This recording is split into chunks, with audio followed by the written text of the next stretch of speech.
agak dekat. Kenalkan Pak, nama saya Ibin Pak. Kami dari Makassar. Nah, yang ingin saya tanyakan sehubungan dengan kondisi suami saya Pak. Sudah 16 tahun divonis menderita diabetes. Kemudian pada tahun 2012 terkena stroke dan serangan jantung yang hebat, dan kebetulan waktu itu dirawat di Gading Fluid Jakarta. Karena saat itu kami dari Yosusus di sini di Siwewa angkat tangan, kemudian kami pindah ke Gading Fluid. Dan alhamdulillah sampai saat ini dalam keadaan stabil, tapi dengan minum obat yang terus-menerus.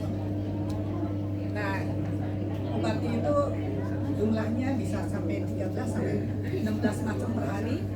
Itu tergantung dari kondisi pada saat check up. Jadi kami check up sekarang 2 bulan sekali ke Jakarta. Nah, kemudian tertarik dengan alat ini, kebetulan suami saya sudah beli alatnya Pak.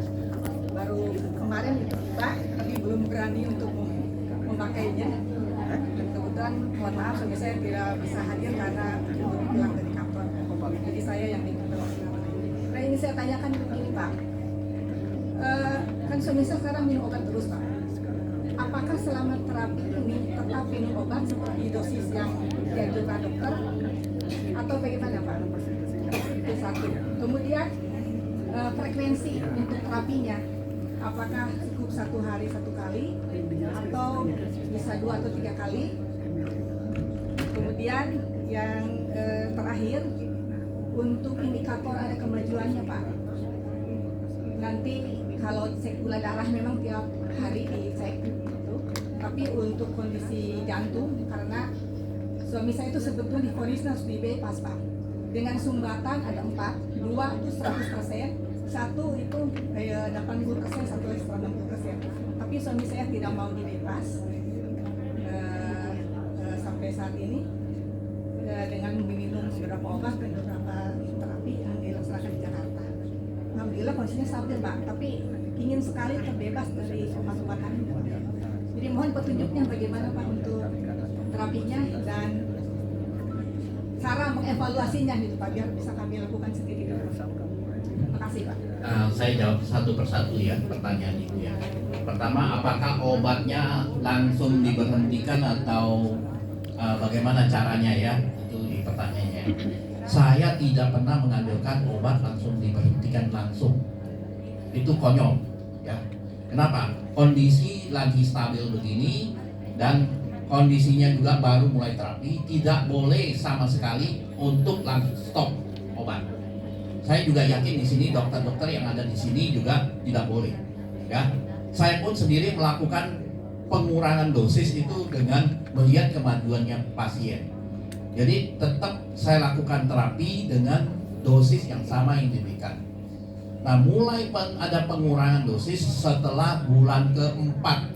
Setelah lihat hasil labnya semua, biasanya 4 bulan sekali kita lakukan evaluasi, kita cek lab lagi, mulai ada penurunan dan saya juga sudah yakin ini udah mulai turun dan saya malah baru berani melakukan pengurangan dosis. Jadi yang saya lakukan adalah terapi sehari 2 kali. Nah, pasien saya umur 84 Pak Bu, yang itu. Kalau saya terapi 3 kali, dia basah kuyup terlalu parah gitu. Jadi saya lihat kondisi kalau terlalu basah kuyup itu juga nggak baik, bisa masuk angin kan. Jadi saya cukup 2 kali. Saya anjurkan khusus jangan lebih, cukup 2 kali. Yang penting konsisten, persisten, lakukan terus. Nah, dia sebelum terapi tetap blow air yang diminum. Supaya apa? Air yang masuk ke dalam tubuhnya itu air trahet. Air trahet itu mengandung air energi, air berenergi, air dengan molekul linier. Ya, kenapa saya bisa ceritakan begitu? Karena saya pun merasakan khasiat dari air tersebut. Ya, seringkali kalau kita capek, nah saya belum air tersebut saya sering minum itu. Beda hasilnya kalau saya minum air biasa.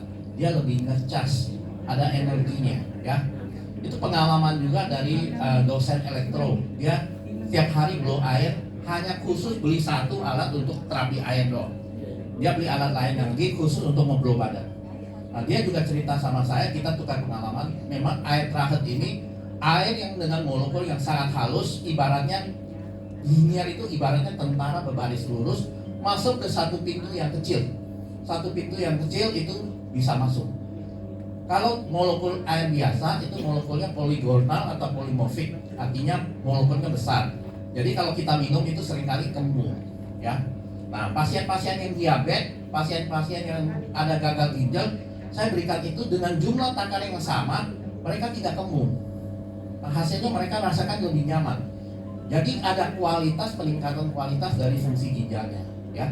Memang tidak semudah itu, tapi dengan berjalan waktu, dengan terapi yang teratur, dengan gelombang frekuensi teratur itu akan membuat sel-sel ginjal, akan membuat sel-sel dimanapun kita terapi, ia akan menggantikan sel tadi. Itu prinsip kerja dari gelombang terapi, ya.